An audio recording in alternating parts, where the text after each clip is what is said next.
அனைவருக்கும் வணக்கம். Post market report பார்க்கலாம்.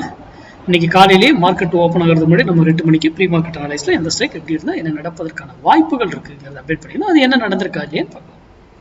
நான் இதில் கொடுக்கறது அனைத்துமே மார்க்கெட்னுடைய எந்த பக்கம் மார்க்கெட் நிஃப்டி இண்டெக்ஸ் இருக்கலாம் அப்படின்ற பாசிபிலிட்டிஸை மட்டும்தான் நான் சொல்றேங்க. இது ஏறும் இறங்குன்னு நான் சொல்லவே கிடையாது. ஓகேங்களா? சரி, ஃபர்ஸ்ட் ஆஃப் ஆல் இன்னைக்கு நம்ம என்ன கொடுத்துருந்தோம்? 22,000 புட்டு 92 ரூபீஸ்க்கு கீழே இருந்தா மார்க்கெட் ஏறும், மேலே இருந்தா மார்க்கெட் இறங்கும் அப்படின்னு நம்ம சொல்லியிருக்கோம். கரெக்டுங்களா? நான் ஸ்ட்ரைக்கு இதெல்லாம் ஷோ பண்ணல. பாருங்க, இது என்ன பண்ணிருக்கு? 90 ரூபீஸ் கீழே தான் இது இவர் இறங்கியிருக்காப்புல. அப்போ என்ன இருக்கு? மார்க்கெட்டு கண்டிப்பாக மேலே ஏறி இருக்கும். நான் மார்க்கெட்டை போய் ஷோ பண்ணவே தேவையில்லை. இந்த வீடியோனுடைய நோக்கமே நீங்க சிந்திங்க என்பதற்காக மட்டுமே. அதுக்கு முன்னாடி நம்முடைய ஆப்ஷன் கிளாஸ் வருகிற 9ஆம் தேதி தொடங்குது. அதுக்கான டீட்டெயில்ஸ் டாபிக் கேட்டவங்களுக்கு எல்லாமே நான் அனுப்பியாச்சு. விருப்பம் இருக்கிறவங்க ஃபோன் பண்ணி கேட்டு தெரிஞ்சுக்கிட்டு ஜாயின் பண்ணலாம். சரி, இது மார்க்கெட் கீழே தான் இறங்கி இருக்கு. நான் போய் ஷோ, மார்க்கெட் மேலே தான் ஏறி இருக்கும். நான் போய் ஷோ பண்ணவே தேவையில்லை. ஏன் இந்த வேல்யூ திரும்பிடுச்சு? எகைன் இங்கே வந்துட்டு ஏன் இங்கே இருந்து திரும்புறாரு, மேலே ஏறதுக்கு ட்ரை பண்ணுறாரு? ஒய், இந்த கேள்வியெல்லாம் எனக்கு ஏன்னா ஒரு ஸ்ட்ரைக்கு பல வேல்யூகள் இருக்கு. ஒரு இடத்துல போனால் திரும்பி ஆகணும், ரூல் இருக்கு. இதெல்லாம் எதுக்காக நடக்குது அப்படின்னு சிந்திங்க. இந்த வீடியோ நோக்கமே உங்களுடைய சிந்தனைக்காக தான். அதை சார்ந்து மேக்ஸ் சார்ந்து படிங்க. நம்ம open interest, price action, patterns எதுவுமே பார்க்க, நியூஸ் எதுவுமே காத்துல வைக்க மாட்டோம். மேக்ஸ் கால்குலேஷன்ஸ் என்ட்ரி எடுத்துட்டு போயிட்டே இருப்போம். ஓகேங்களா? சரி, இது நம்ம கொடுத்தது. இது நம்மளுடைய ஸ்மார்ட் டிசைடர் ப்ரோல என்ன நடந்திருக்கு அப்படிங்கறத இன்னைக்கு பார்க்கலாம். கால் சைடில் எங்கேயுமே பை ட்ரிகர், செல் ட்ரிகர் ஆயிருக்கு, ஆனால் கன்ஃபார்ம் பண்ணல.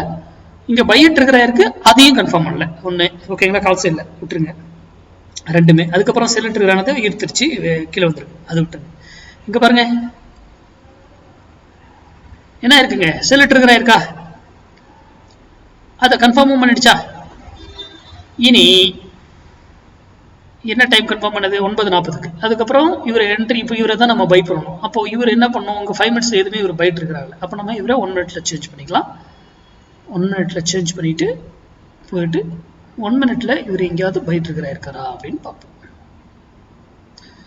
பை எங்கேயுமே கொடுக்கல. எஸ், எத்தனை மணிக்குங்க? 11 மணிக்கு கொடுத்துருக்காங்க. கரெக்டுங்களா? 11 மணிக்கு கொடுத்து அதனுடைய டார்கெட் நமக்கு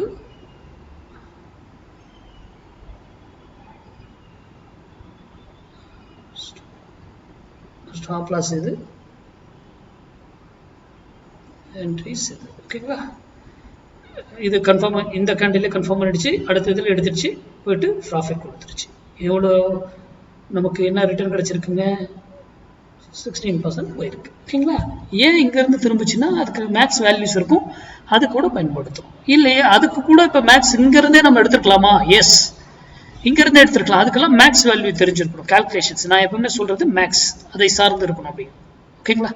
அது மட்டும் அல்ல, நம்மளுடைய ஸ்மார்ட் டிசைடர் ப்ரோ பார்க்குறவங்க ஃபியூச்சர் சார்ட்டை பாருங்க. ஃபியூச்சர் சார்ட்ல என்ன டைரக்ஷன் இருக்கோ அந்த டைரக்ஷன்ல தான் மார்க்கெட்டே இருக்குங்க. சிம்பிள்ங்க. ஸ்மார்ட் டிசைடர் ப்ரோல ஃபியூச்சர்ல 5 மினிட்ஸ் லோவில் என்ன டைரக்ஷன் இருக்கோ அந்த டைரக்ஷன் தான். ஓகேங்களா? சரி, எகைன் பாருங்க, புட்டு பை சிக்னல் கொடுக்குறாரு, ஆனால் ட்ரிகர் மட்டும் தான் பண்றாரு, கன்ஃபார்ம் பண்ணல. ட்ரிகர் தான் பண்றாரு, கன்ஃபார்ம் பண்ணல. எகைன் செல்லு தான் கன்ஃபார்ம் பண்றாங்க.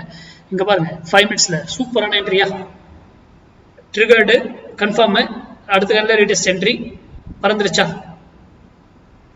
இதுதான் மார்க்கெட்டுங்க. மார்க்கெட்டை வந்து ரொம்ப சிம்பிளா பாருங்க, பெருசெல்லாம் போய் காம்ப்ளிகேட் பண்ணிக்காதீங்க. சிம்பிளா பார்க்க பழகுங்க. நன்றி, வணக்கம், வாழ்க வளமுடன்.